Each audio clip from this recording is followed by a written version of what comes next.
Hello दोस्तों, नमस्कार। मजेदार कहानियां चैनल पर आपका स्वागत है। आज हम फूलपुर की अंजलि की कहानी देखेंगे। अंजलि की चतुराई किस प्रकार काम आई, आओ देखते हैं। चतुर बहू। दुर्गा नदी के किनारे बसा एक गांव फूलपुर। गांव में कुछ 100-150 लोग रहते थे। अंजलि, जो कि पास ही के जिले में रहती थी और 12वीं पास कर चुकी थी, उसके पिताजी ने बेटी को जल्दी विदा करने के लिए उसकी शादी फूलपुर गांव के मुकेश से करवा दी थी। मुकेश कभी स्कूल नहीं गया था और इस कारण वो पढ़ा लिखा नहीं था और बाकी गांव वालों की हालत भी मुकेश जैसी ही थी। मुकेश के घर में उसके माता पिता भी रहते थे। सासू माँ, मैं बाहर मंदिर तक जा रही हूँ, आधे घंटे में आ जाऊंगी। अरे अभी कहीं जाने की जरूरत नहीं है, चुपचाप जाके रसोई में रात के खाने की तैयारी करो। और ये घूंघट क्यों हटा लिया है तुमने? क्या पता नहीं कि इस गांव में औरतें बिना घूंघट के नहीं रहती? रात में अंजलि छत पर जाकर अपनी मम्मी से बात कर रही होती है। तभी गांव की 3-4 औरतें उसे देख लेती है और दरवाजे पर आकर उसकी सास से शिकायत करने लगती है। और क्या हुआ? अरे छत पे तो देखो, आपकी बहू मटक मटक के किसी से फोन पर बात कर रही है। दिन भर फोन पे लगी रहती है। अरे कल तो मंदिर के पास वो क्या कहते हैं, सेल्फी ले रही थी।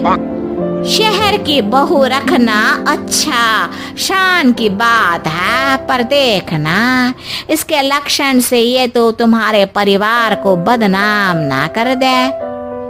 ये पहली बार नहीं था जब सास से गांव के लोगों ने अंजलि की बुराई या शिकायत नहीं की हो। अब तो ये रोज की बात थी। अंजलि ये सब सुन लेती है। जब वो नीचे जाती है तो मुकेश भी वहाँ आ जाता है। सास कहती है, बेटा, लोग घर आकर शिकायत करने लगे हैं बहू के कामों की। देख लो, पति हो, संयम से रखो इसे। माँ जी, मैं तो अपनी माँ से बात कर रही थी क्योंकि यहाँ कोई बात करने लायक ही नहीं है और अब मैं माँ के पास ही रहूंगी। वहाँ क्या रहना, वहाँ बाहर के लोग तो ठीक है पर घर के लोग भी इज्जत ना दे सके। अरे नहीं नहीं अंजलि, ऐसा नहीं है, धीरे धीरे सब ठीक हो जाएगा, तुम फिक्र ना करो। अरे बस कुछ बोलना ही नहीं है, सर पे चढ़ा रखा है बहू को। सास मुकेश की नरम बात सुन के वहाँ से मुंह चढ़ाकर चली जाती है। मैं तो कहती हूँ हम दोनों शहर चले जाते हैं। मैं पढ़ी लिखी हूँ, मुझे वहाँ नौकरी भी मिल जाएगी और थोड़े दिनों में आप भी वहाँ कुछ काम ढूंढ लेना। अरे नहीं नहीं अंजलि, हम यहाँ ना गांव का खेत, माँ पिताजी को छोड़कर शहर नहीं जा सकते। माँ पिताजी को कैसा लगेगा और गांव वाले क्या सोचेंगे?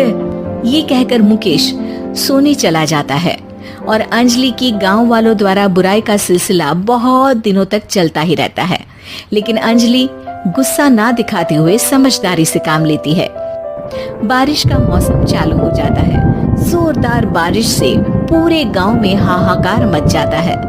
दुर्गा नदी में बाढ़ आ जाती है और बाढ़ का पानी पूरे गांव की फसल तबाह कर देता है। फसल की ये हालत देखकर गांव वाले निराश हो जाते हैं और बात तो यहाँ तक पहुँच जाती है कि कुछ लोग तो अंजलि को इस सब का दोषी ठहरा देते हैं। अरे पूरी फसल तबाह हो गई, पता नहीं किसकी नजर लग गई है।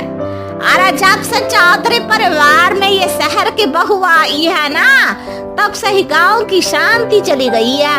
इसके कर्म कांड से माँ दुर्गा नदी भी खुश नहीं है। ये सब सुनकर बेचारी अंजलि रोते हुए अपने घर चली जाती है।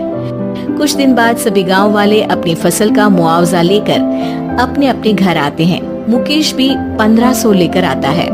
अंजलि को जब पासबुक दिखाता है तो अंजलि हैरान हो जाती है। अरे ये पासबुक में तो उन्होंने 4000 की एंट्री करी है और आपको सिर्फ 1500 दिए। सच में? अरे वो सरकारी अफसर आपको बेवकूफ बना रहे हैं। सरकार की तरफ से हमें 4000 मिले हैं लेकिन बाकी का सारा पैसा खुद ही खा रहे हैं। आप लोग के अनपढ़ होने का फायदा उठा रहे हैं। ये सब सुनकर मुकेश परेशान हो जाता है लेकिन अंजलि उसे हिम्मत से काम लेने को कहती है और सुबह होते ही मुकेश को पंचायत कार्यालय ले जाती है और साथ में गांव के और लोगों को भी। आप सरकारी बाबू क्या गांव के लोगों को बेवकूफ समझते हैं?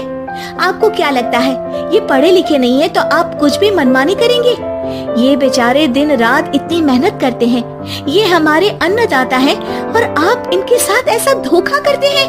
अरे क्या बके जा रही है ये लड़की, किस धोखे की बात कर रही है? अपने कांड करके नदी माँ को नाराज करके हमारा नुकसान करके इसे चैन नहीं मिला क्या? सरपंच जी, इन सरकारी बाबू ने मुझे बेवकूफ बनाया है और मेरे हिस्से के पैसे खुद चट कर गए। बस ये सुनते ही सरपंच वहाँ से दुम दबाकर भाग जाता है। पता चलता है कि जनपद अधिकारियों ने गांव के सरपंच के साथ मिलकर सबके साथ धोखा किया है।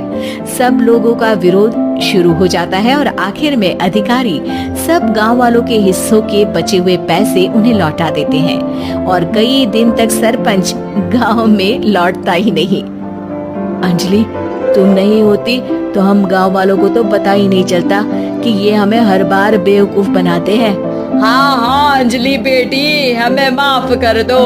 हम सब तुम्हें बुरा भला कहते रहे, लेकिन तुमने ही आज हमें बेवकूफ बनाने से बचाया है।